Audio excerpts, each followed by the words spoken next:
The A35 maintains a comfortable cruising speed, but there's the usual crop of lorries that just won't be passed, and which always manage to turn up just as the road gets narrower and more winding.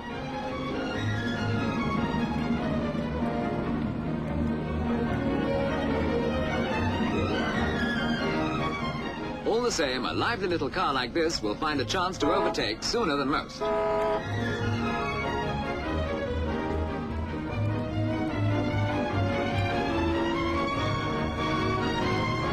The end of the first leg, Lyme Regis, and about time for the first fill-up. Leslie Webb chooses the pump. Just one more of those meticulous RAC rules. He watches the filling carefully.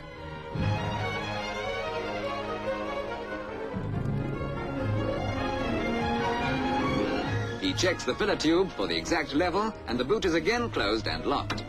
Now we have some figures for a first reckoning of consumption. It works out at nearly 50 miles per gallon. But so far we've had the worst of the weather, and the average is likely to be better than that.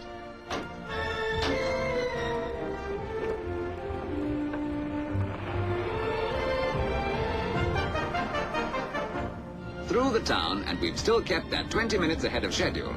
The plan is to reach Banbury, roughly in the middle of the second leg, before stopping for the night. Evening's drawing on as we turn northwards, but the wind's still holding as we reach Broome, and now, of course, the longer it holds, the better. Growing steadily darker now, and there's still another 2 or 3 hours driving ahead. Once again, that's part of the plan. Every factor a normal driver has to contend with on a run of this kind must be included in the test, and finishing in darkness is one of them.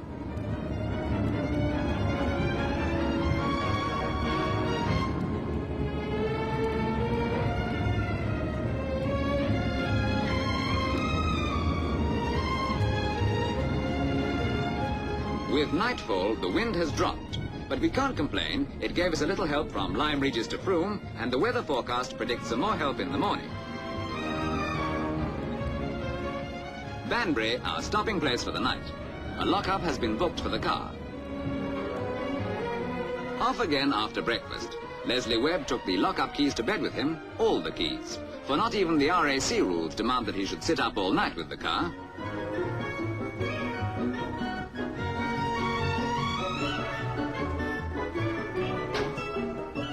By the feel of it, the Met boys were right.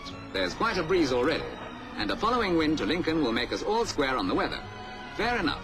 That means no one will be able to say the wind affected the average very much, one way or the other. Talking of averages, our driver, Joseph Lowry, has his own opinions about this economy or the other. Talking of averages, our driver, Joseph Lowry, has his own opinions about this economy test business. His instructions are to use normal driving methods, which means no coasting downhill with the engine idling or switched off. He sticks to the rules, of course, and the RAC's at his elbow to see that he does. But he maintains that whatever the result of the trial, a careful driver could do as much as 10 miles a gallon more by using all the legitimate petrol-saving dodges.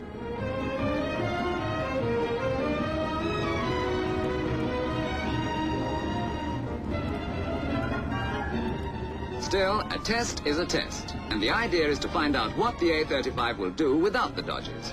Anything that coasting will save, over and above that, is so much more in your pocket.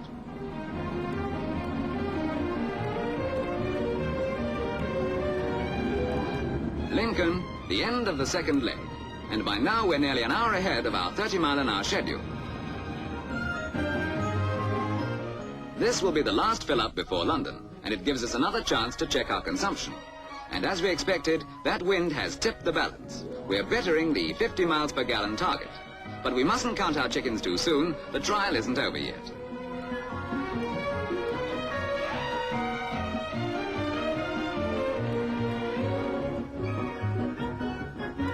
All set for the last and shortest leg, the home run southwards to London. We'll need every bit of that hour's advantage, because from here on the traffic will be heavier and there's quite a lot of London between us and the Fulham garage. Bowling down the road towards Bourne, we're meeting our full quota of lorries. And now there's a strong gale in our face, so it looks as though we're not going to average out on the weather after all. All the same, we've still got most of that hour in hand.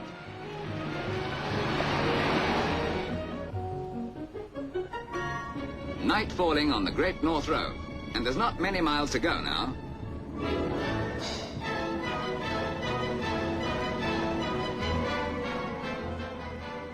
into London, and the evening traffic's building up. We'll have to cross the West End in the thick of it.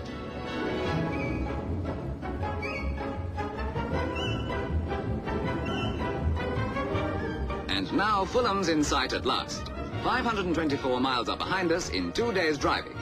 All we have to do now is to fill up exactly to the original mark, noting how much we have to put in, make the necessary subtractions and divisions, and we'll have the answer.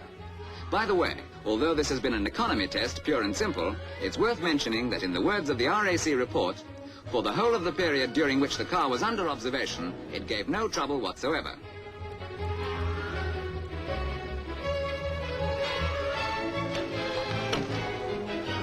And now for the final verdict. An average for the whole run of 53.7 miles per gallon at 31.6 miles an hour. For economy, combined with reliability and comfort, this is proof positive that the baby of the Austin range is still, as it always has been, the finest value in the world.